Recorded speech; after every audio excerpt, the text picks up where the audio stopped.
በክርስቶስ ክርስቲያን በወልድ ውሉድ በመንፈስ ቅዱስ መንፈሳን የተሰኛችሁ የተከበራችሁ የክርስቶስ ቤተሰቦች የእናታችን የቅድስት ድንግል ማርያም የአስራት ያደራ ልጆች የቅዱሳን መላእክት የቅዱሳን ጻድቃንና የቅዱሳን ሰማዕታት ወዳጆች በያላችሁበት የሰዓት አቆጣጠር እንደምን አደራችሁ፣ እንደምን ዋላችሁ፣ እንደምን አመሻችሁ፣ እንደምን ስለዚህ ሰዓት ደረሳችሁ።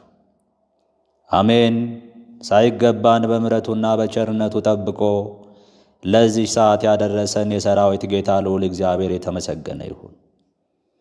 ውድ የባህራ ሚዲያ ቤተሰቦች ዝግጅታችን ለበርካታ የተዋሕዶ ልጆች ተደራሽ እንዲሆን ቪዲዮ ላይክ፣ ሼር እና ኮሜንት በማድረግ ማዳመጥ እንድትጀምሩ በአክብሮት እንጠይቃችኋለን።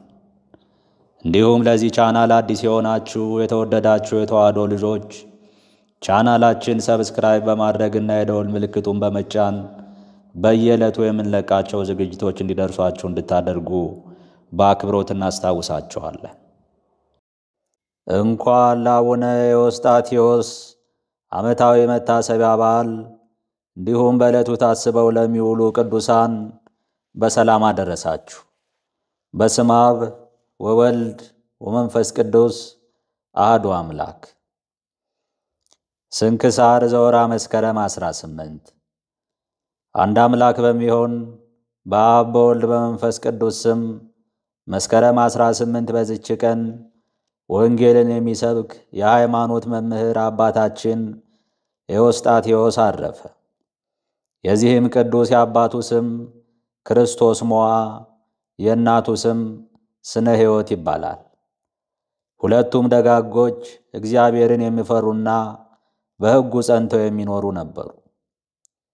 ከዚህም በኋላ በከበረ መልአክ በቅዱስ ገብርኤል አብሳሪነት ይህን ቅዱስ ወለዱት። ስሙን የጌታ ጥብቅ ብለው ሰየሙት። ባደገም ጊዜ የዳዊትን መዝሙርና የቤተ ክርስቲያንን መጻሕፍትን አስተማሩት። ከዚህም በኋላ የእናቱ ወንድም አባ ዘካርያስ ወዳለበት የመነኮሳት ገዳም ወሰዱት። አባ ዘካርያስም የእግዚአብሔርን ጸጋ እንዳደረችበት አውቆ የምንኩስናን ሥርዓት አስተምሮ የመላእክትን አስኬማ ለበሰው። ከገድሉ ጽናት የተነሳ በገዳም ያሉ አረጋውያን እስኪያደንቁ ድረስ በጾም በጸሎት የተጠመደ ሆነ። እርሱ በጥበብና በእውቀት የጸና ነውና። ከጥቂት ጊዜ በኋላም ዲቁና ተሾመ። የዲያቆናት አለቃ እንደሆነ እስጢፋኖስም ለቤተ ክርስቲያን አገለገለ። ከዚህም በኋላ ክብር ይግባውና ጌታችን ኢየሱስ ክርስቶስ ከሚካኤልና ከገብርኤል ጋር ተገለጠለትና ሰላምታ ሰጠው። በንፍሃትም መንፈስ ቅዱስን አሳደረበት። እንዲህም አለው፣ ወዳጄ ኤዎስጣቴዎስ ሆይ እኔ ከእናትህ ማኅፀን መረጥኩህ።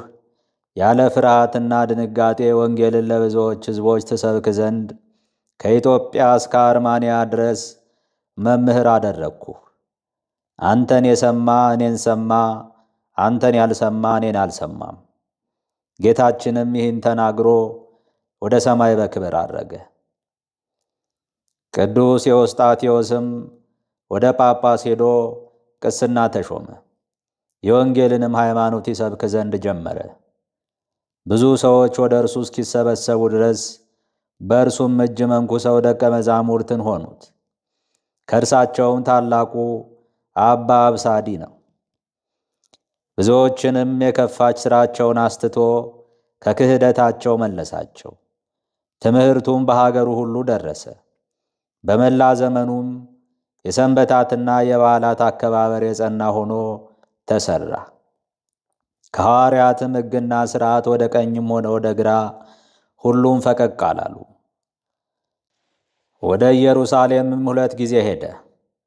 እግዚአብሔርም በእጆቹ የዕውራንን ዓይኖች በማብራት አንካሶችንና ጎባጦችን በማቅናት አጋንንትን በማስወጣት ቁጥር የሌላቸው ታምራትን አደረገ። ከዚህም በኋላ ወደ ኢየሩሳሌም በእግዚአብሔር ፍቃድ ለመሄድ ባሰበ ጊዜ ልጆቹን ሰብስቦ የመነኮሳትን ሥርዓት ይጠብቁ ዘንድ ከመናፍቃንም ጋር እንዳይቀላቀሉ አማጸናቸው። ልጁ አብሳዲንም በእርሱ ላይ ሾመውና ወደ ኢየሩሳሌም ሰንበትን እያከበረና የክርስቶስን ሃይማኖት እያስተማረ ሄደ። ወደ ሊቀ ጳጳሳት አባ ብንያሚንም ደርሶ ከእርሱ ቡራኬ ተቀበለ። የሃይማኖትንም ነገር ተነጋገሩ።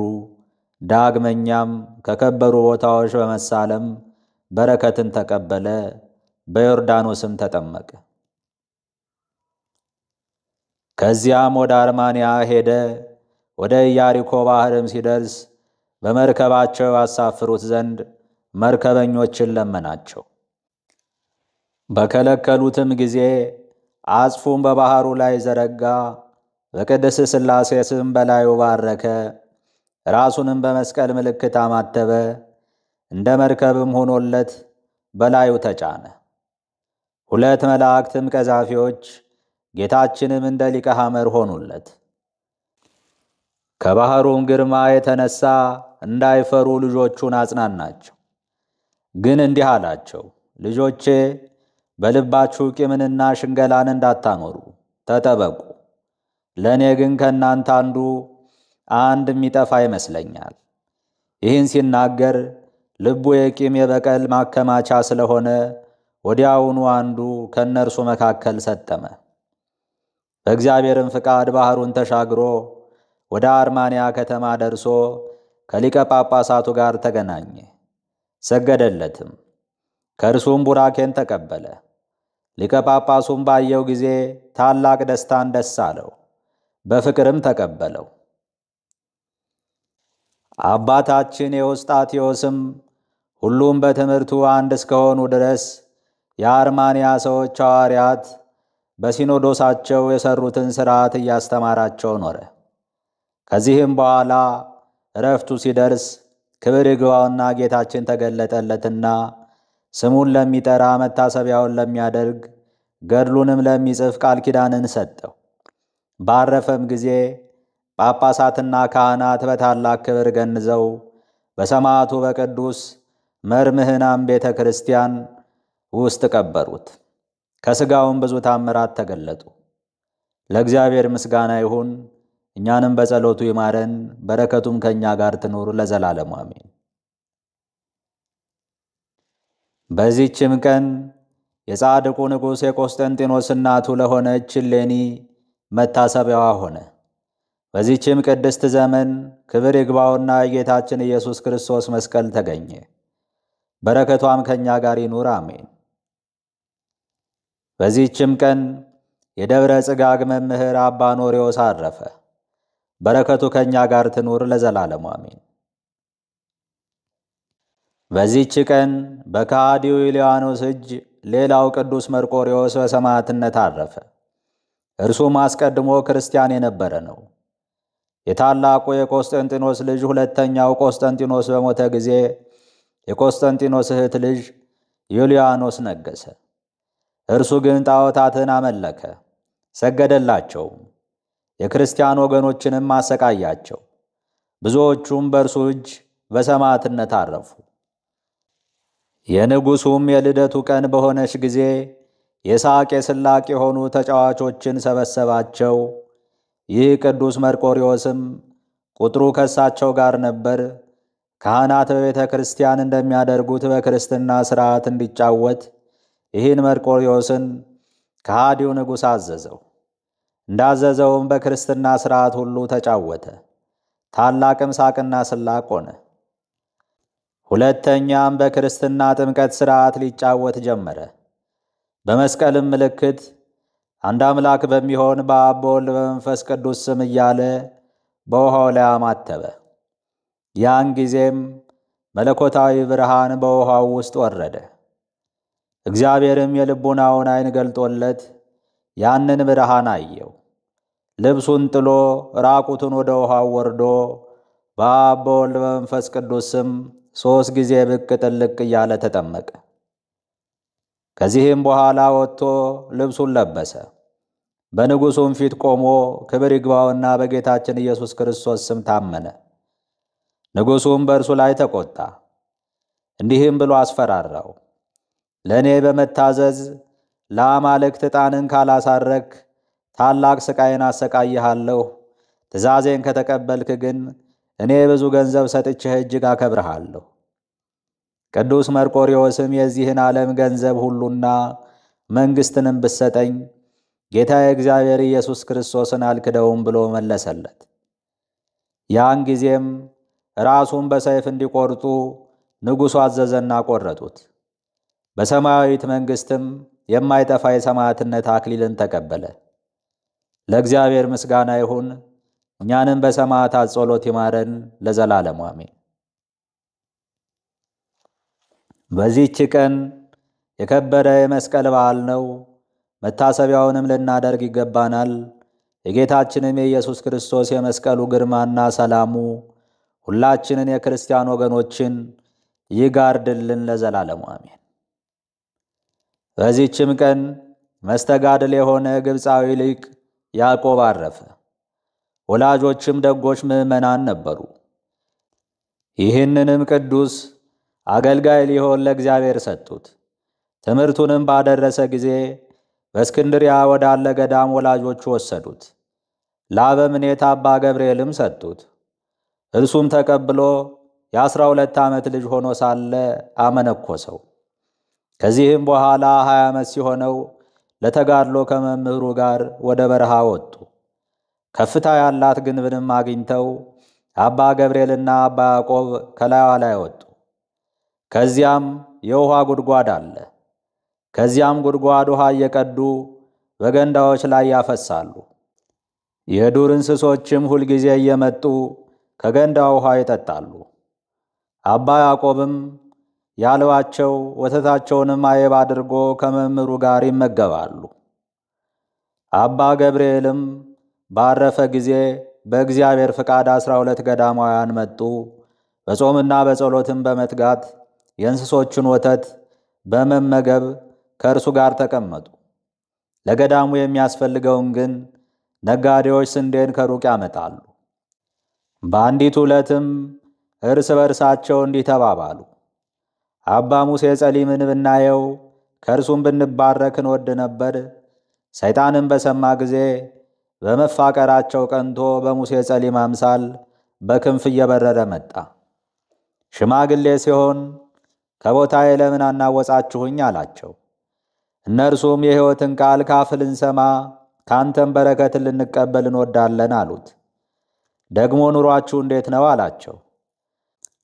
እነርሱም ለዱር እንስሶች በገንዳ ላይ ውሃን እንደሚቀዱ ውሃውንም ሊጠጡ ሲመጡ እንደሚያልቧቸውና ሁልጊዜ በየማታው ከወተታቸው እንደሚመገቡ ነገሩት። ሰይጣንም እንዲህ አላቸው፣ ያዘዝኳችሁን ትሰማላችሁን አላቸው። አዎን እንሰማሃለን አሉት። ዳግመኛም እንዲህ አላቸው፣ የእንስሶችን ወተት አትጠጡ። እናንተ መነኮሳት ስትሆኑ አታምጧቸው። ጾምን ግን በየ40 ቀን ጹሙ።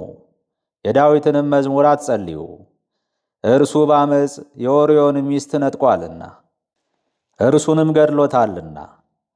ጥቅም የሌለው ብዙ ነገርንም መከራቸው። እነርሱም እርሱ እንደ አባ ሙሴ መስሏቸው ይመልሱለት ነበር። ከዚህም በኋላ ሰይጣን እንደሆነ ለሊቅ ያዕቆብ መንፈስ ቅዱስ አስገነዘበው። ደቀ መዛሙርቱንም የቁርባን ቅዳሴ እንዲቀድሱ አዘዛቸውና ሥጋውንና ደሙን ከተቀበሉ በኋላ ሰይጣን መሆኑን ለልጆቹ መነኮሳት ነገራቸው። ሁለተኛም በእስክንድርያ ሊቀ ጳጳሳት አምሳል ወደ እርሳቸው መጣ። ከእርሱም ጋር በኤጲስቆጶሳት አምሳል አሉ። በደረሰም ጊዜ በላያቸው ተኮሳተረ። ከዚህ ልትኖሩ ማን ፈቀደላችሁ ብሎ አወገዛቸው። ሊቅ ያዕቆብም አይቶ ከደቀ መዛሙርቱ ጋር እጆቹን ዘርግቶ ጸሎትን አደረገ። ወዲያውኑ ሰይጣን ተበተነ። ግን መፈታተኑን አሁንም አልተወም። በሚያስፈራ ዘንዶ አምሳልም ወደ አባ ያዕቆብ የሚመጣበት ጊዜ አለ። በንጉሥ አምሳልም ደም ግባታቸው በሚያምር ደናግላን አምሳልም በአሞራዎችና በቁራዎች አምሳልም ሆኖ በጥፍሮቻቸው ፊቱን እየነጩ በእንዲህ ያለ ፈተና 7 ዓመት ተፈተነ።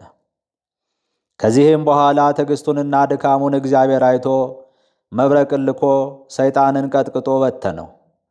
ያዕቆብ ሆይ ካንተ የተነሳ ወዮልኝ፣ በጸሎታ አቃጠልከኝ እያለ ሸሸ። ከዚህም በኋላ ክብር ይግባውና እግዚአብሔር አብዲን ወደሚባል ገዳም እንዲሄድ ሊቅ ያዕቆብን አዘዘው። እርሱም ለልጆቹ መነኮሳት ይህን ነገራቸው። ከዚያም ግንብ ውስጥ እንዲኖሩ አማጸናቸው። እርሱ ግን ብቻውን ወደ ኢያሪኮ ባህር ዳርቻ ሄደ። መርከብንም ባጣ ጊዜ በባህሩ ሞገድ ላይ ባረከ። ገብቶም ወደ ተርሴስ አገር እስከ ገባ ድረስ በባህሩ ላይ እንደ ደረቅ ምድር ሄደበት።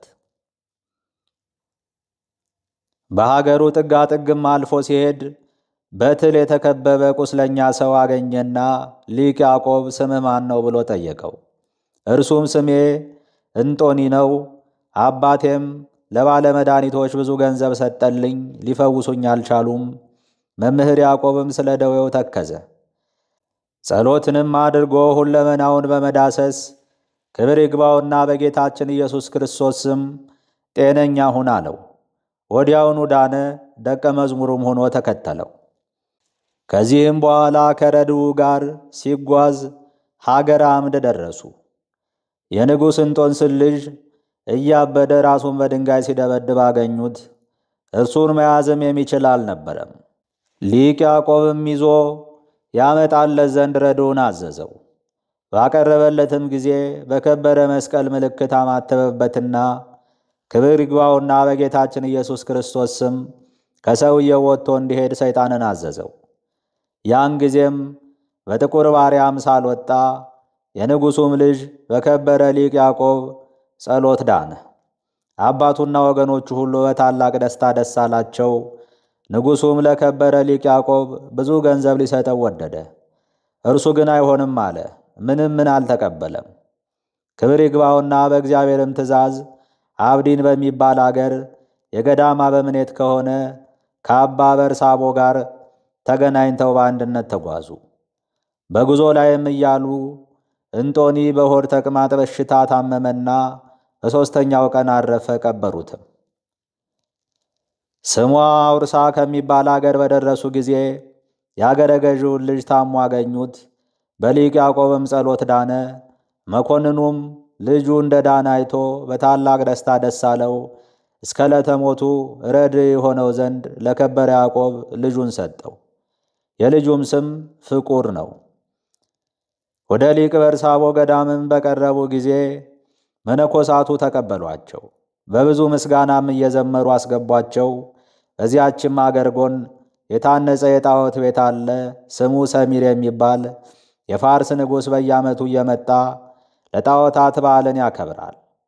የከበረ ሊቅ ያዕቆብም መነኮሳቱን እንዲህ አላቸው። እነሆ የፋርስ ንጉሥ እንደመጣ ሰምታችኋል።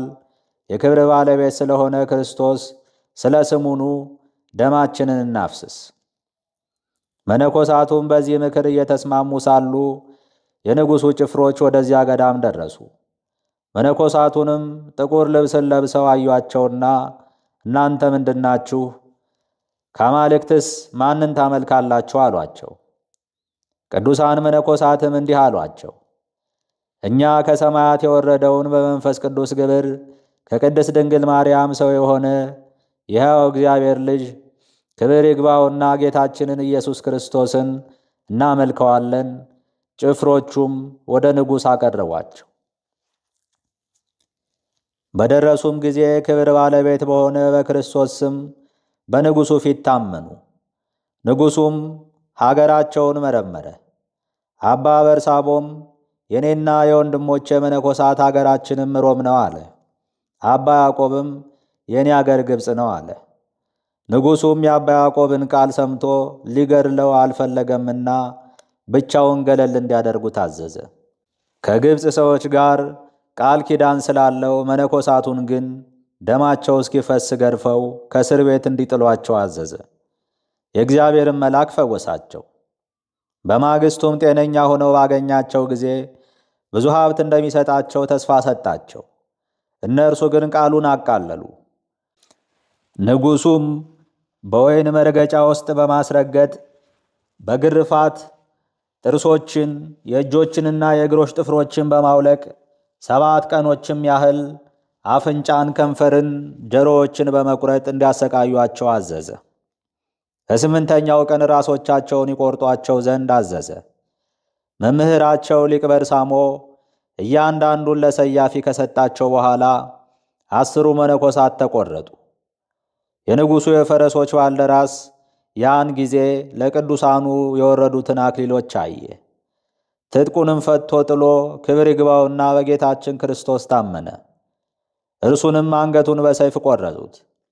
መምህር በርሳሞም ልጆቹ ከተቆረጡ በኋላ አንገቱን ዘርግቶ ሰያፊውን የታዘዝከውን ፈጽም አለው። ያን ጊዜም ሰያፊው ቆረጠው። ምስክርነታቸውንም ነሐሴ 28 ቀን ፈጸሙ። ንጉሡም ሥጋቸውን በእሳት እንዲያቃጥሉ አዘዘ። ምድርም ተከፍታ ሥጋቸውን ሰወረች። ንጉሡም አፍሮ ወደ አገሩ ሊሄድ ወደደ። ያን ጊዜም አባ ያዕቆብ ወደ እግዚአብሔር ጸለየ። ከሰማይም ከጠቆረ ደመና ጋርና ከሚከረፋ በረድ ጋር እሳት በንጉሡ ላይ ዘነበ። ከሰራዊቱ ሁሉ ጋር ተቃጥሎ ጠፋ። ከእነርሱ አንድ እንኳን አልቀረም። የዚያች አገር ሰዎችም በሰሙ ጊዜ ሁሉም ወጥተው ፈረሶቻቸውንና ዕቃዎቻቸውን ገንዘባቸውንም ወሰዱ። ወደ ሊቅ ያዕቆብም አምጥተው እኒህን ገንዘቦች ለምትሻው ሥራ ውሰድ አሉት። እርሱም አልተቀበላቸውም፣ ግን በሰማዕታት መቃብር ላይ ቤተ ክርስቲያን እንዲሠሩ አዘዛቸው። ቤተ ክርስቲያኒቱም እስከ ዛሬ አለች። ከዘመናትም በአንዲቱ አገር ቸነፈር ሆነ። ወደ ሊቅ ያዕቆብ እንዲጸልይላቸው ላኩ። እርሱም ሰምቶ እጅግ አዘነ። ማዕጠንትም ይዞ ወደ ቤተ ክርስቲያን ገብቶ ረጅም ጸሎት ጸለየ። ዕጣንንም አሳረገ። ከዚያም ወጥቶ መልእክተኞችን አትፍሩ፣ አትጨነቁ፣ በሰላም ሂዱ አላቸው። በደረሱም ጊዜ አገሪቱን ጤነኛ ሆና አገኟት። ደስ ብሏቸው የሊቅ ያዕቆብን አምላክ አመሰገኑት። ዳግመኛም ለከበረ ሊቅ ያዕቆብ ዳንኤል የሚባል ረድ ነበረው። ደግሞ ለቅዱስ ያዕቆብ ወዳጁ የሆነ አገረ ገዥ አለ። ለአገረ ገዥውም ወደ ቅዱስ ያዕቆብ ከአባቷ ጋር የምትመጣ ብላቴና አለችው። ረዱን ዳንኤልን በኃጢአት ልጥለው ፈለገችው። እምቢ ባላትም ጊዜ ከአባቷ አገልጋይ ጸነሰችና በሊቅ ያዕቆብ ረድ አመካኘችበት። አባቷም ሰምቶ መምህር ያዕቆብንና ደቀ መዝሙሩን ሊገድል ሄደ። በጉዞ ላይም ሳለ በላዩ ከሰማይ መብረቅ ወርዶ ዓይኖቹን አሳወረው። የመኮንኑም ልጅ ከወለደች በኋላ ወደ ከበረ መምህር ያዕቆብ በጉባኤ መካከል ሕፃኑን አባትህ ማን እንደሆነ ትናገር ዘንድ ክብር ይግባውና በጌታችን ኢየሱስ ክርስቶስ ስም አዝሃለሁ አለው። ሕፃኑም አባቴ የእናቴ አባቱ አገልጋይ እገሌ ነው አለ። የተሰበሰቡትም ሕዝብ ሰምተው አደነቁ። የተመሰገነ እግዚአብሔርንም አመሰገኑት። ከዚህም በኋላ ዕረፍቱ ሲቀርብ ደቀ መዝሙሩን እንዲህ ብሎ አዘዘው። ከዚህ ዓለም የምለይበት ጊዜ ደርሷል። በምሞትም ጊዜ ከአባ በርሳቦና ከልጆቹ ጋር አቅበረኝ። ይህንንም ብሎ በሦስተኛው ቀን አረፈ። መላእክትም ወደ ኢየሩሳሌም ሰማያዊት ነፍሱን በክብር አሳረጉ። ለእግዚአብሔርም ምስጋና ይሁን። እኛንም በዚህ ጻድቅ ጸሎት ይማረን፣ በረከቱም ከእኛ ጋር ትኑር ለዘላለሙ አሜን። በዚህችም ቀን የቀሲስ እስጢፋኖስና የሰማዕት ነቂጣ መታሰቢያቸው ነው።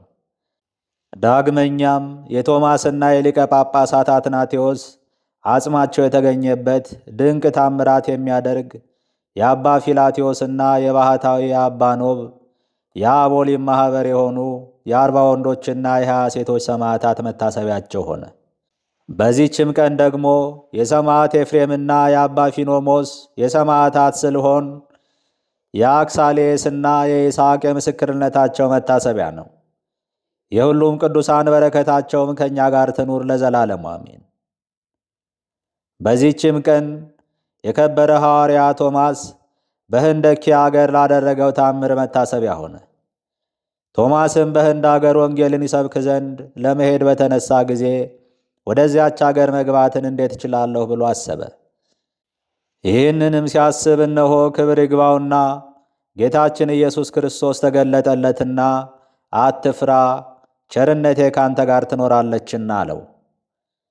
ወዲያውኑ ከህንደኬ የጎና ነጋዴ አቤኔስ መጣ።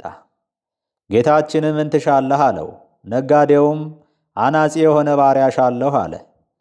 ጌታም ይህን ባሪያዬን ገዝተህ ውሰድ፣ እርሱ አናጺ ነውና አለው።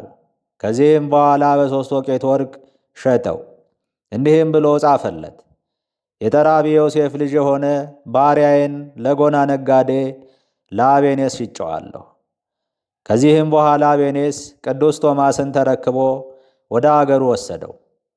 ወደ ከተማውም በቀረቡና በደረሱ ጊዜ የእንዚራና የመሰንቆ የዛጉፍ የእምቢልታ ድምፅ ሰምተው ይህ ምንድን ነው አሉ።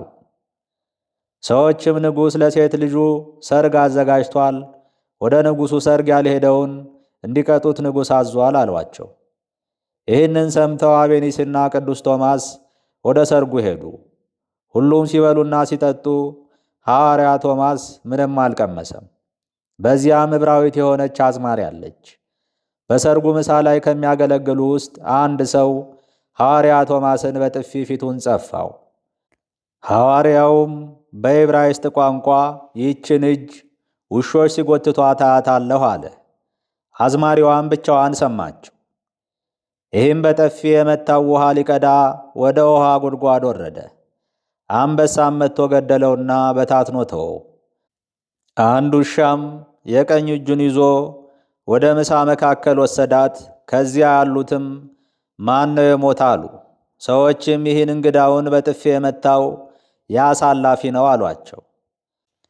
አዝማሪዋም በሰማች ጊዜ ወደ ሐዋርያው ሄዳ ባጠገቡ ቁማ በጥፊ የመታችኝን እጅ ውሾች ሲጎትቷት አያታለሁ ሲል እኔ ሰምቼዋለሁ አለች። በዚያ ያሉትም ሁሉ ይህን ሰምተው አደነቁ። ይህም ነገር በንጉሡ ዘንድ በተሰማ ጊዜ ንጉሡ ወደ ሐዋርያው መጥቶ ዛሬ አጋብቻታለሁና ና በልጄ ላይ ጸሎት አድርግ አለው። ሐዋርያው ቶማስም ወደ ጫጉላ ቤት ገብቶ ስለ ሙሽሮቹ ወደ ጌታችን ጸለየ። የሃይማኖትንም ቃል አስተምሮ ባረካቸው። በሐዋርያውም ቃል አመኑ። ጌታችንም ደግሞ በቶማስ አምሳል ተገልጦላቸው እርሱም ሃይማኖትን አስተማራቸው። እነርሱም አመኑበት። ጽምረታቸውንም ትተው ድንግልናቸውን ጠበቁ። ንጉሥም ክብር ይግባውና በጌታችን ክርስቶስ አመነ። ለእግዚአብሔር ምስጋና ይሁን። የሐዋርያው ቶማስ በረከትም ከእኛ ጋር ትኑር ለዘላለሙ አሜን።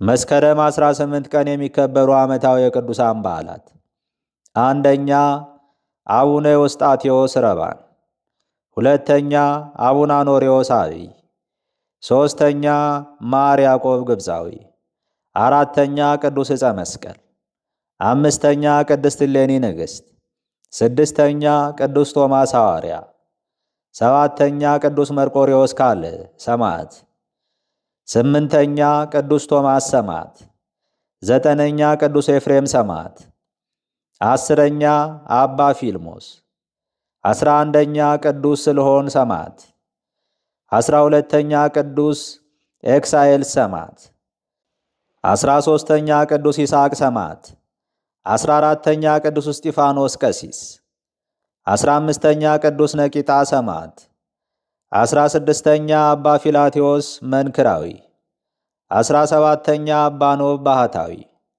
18ኛ አባ ትናቴዎስ ሊቀ ጳጳሳት፣ 19ኛ ስልሳው ሰማዕታት ማኅበረ ቅዱስ አቦሊ።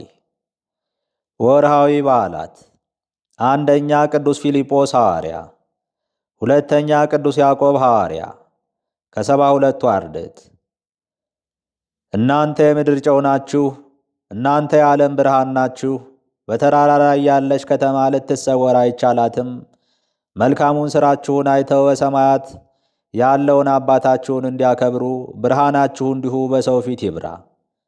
ማቴዎስ 5 ከቁጥር 13 እስከ 16።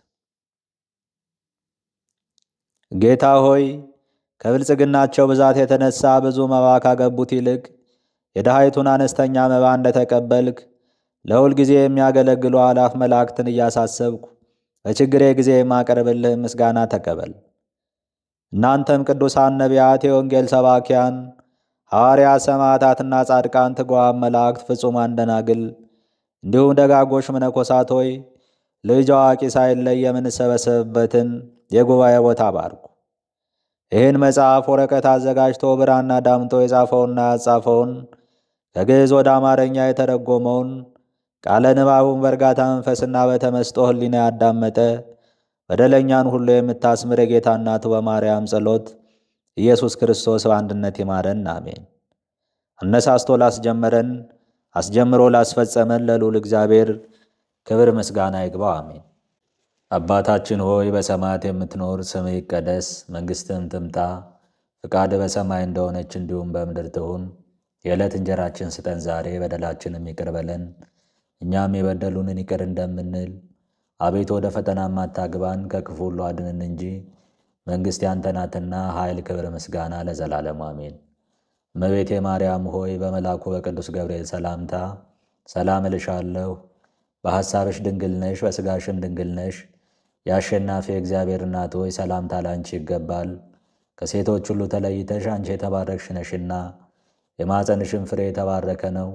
ጸጋን የተመላሽ ቅድስት ሆይ ደስ ይበልሽ፣ ልዑል እግዚአብሔር ከአንቺ ጋር ነውና ከተወደደው ልጅሽ ከጌታችን ከመድኃኒታችን ከኢየሱስ ክርስቶስ ዘንድ ይቅርታና ምሕረትን ለምኝልን ኃጢአታችን ያስተሰርይልን ዘንድ ለዘላለሙ አሜን። ምስጋና ይሁን አንድ አምላክ ለሚሆን ለአብ ለወልድ ለመንፈስ ቅዱስ እስከ ዘላለሙ አሜን። ይቆየን።